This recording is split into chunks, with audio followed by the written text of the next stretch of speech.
Sanjay ji, let's keep the politics aside for a second. Vijay Sardana ji, who's a senior economist, is here. Vijay ji, now this is a problem I think is across the nation.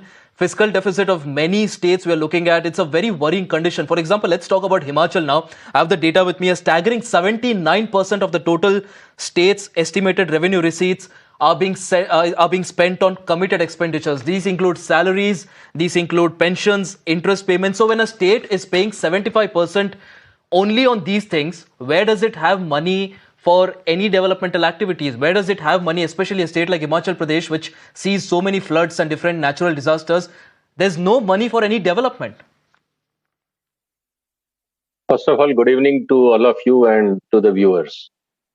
See, there is a PIL filed by me in Supreme Court where I asked the Supreme Court that please make a rule that every election manifesto must have a balance sheet page that what is the cost of all the promises made in the election manifesto.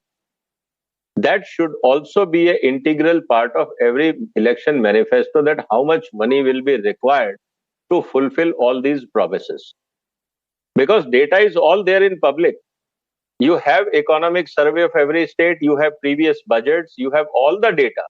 If political parties cannot understand the state in which they are going to fight elections, and they have no understanding of economic reality of their own promises, then if they will come to power, they are bound to ruin the states. And that is what is happening in every state today. Correct. And this PIL is still pending in Supreme Court. The hearing has to conclude.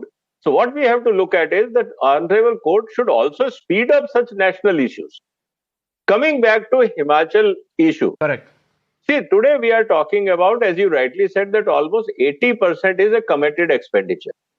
I was looking into the actual expenditure in 2020-23. I'm not even looking at revised estimate of 23-24. Actual. Even for minimum survival of the state, you need additional expenditure of 35,000 crores.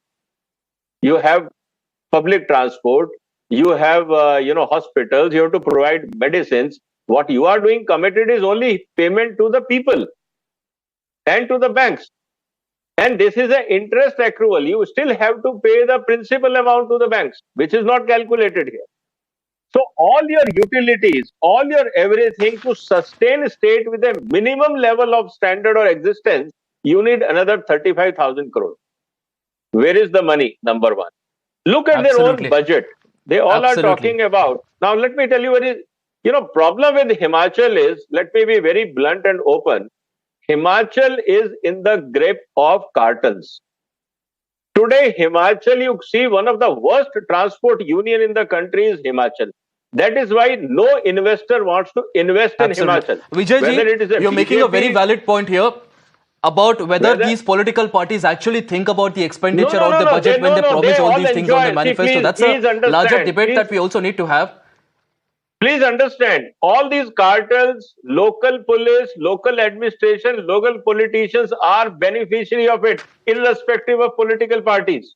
Why Himachal, who has a bigger land space than Switzerland and more tourist destinations and hilly destinations than Switzerland, is today reeling in debt? It is, see, Kashmir, there is a psychological problem. People don't want to travel. Vijay ji, we're running short of time on the broadcast. I know you have a lot of points to make here, but we are unfortunately running short of time on the broadcast. My team is asking me to wrap. But again, a very important point that you also raised here, the fact that political parties should in fact also consider the ramifications of all these freebies or welfare schemes or whatever they try to offer to the voters just before the elections, because this is the condition that you see here. It's not just about Himachal Pradesh. On the other hand, you also have Karnataka, where the Deputy Chief Minister comes out and says that there is absolutely no money left for development as well. So is the khatakat politics actually ruining the nation? That's a larger debate that needs to be had. Viewers, before we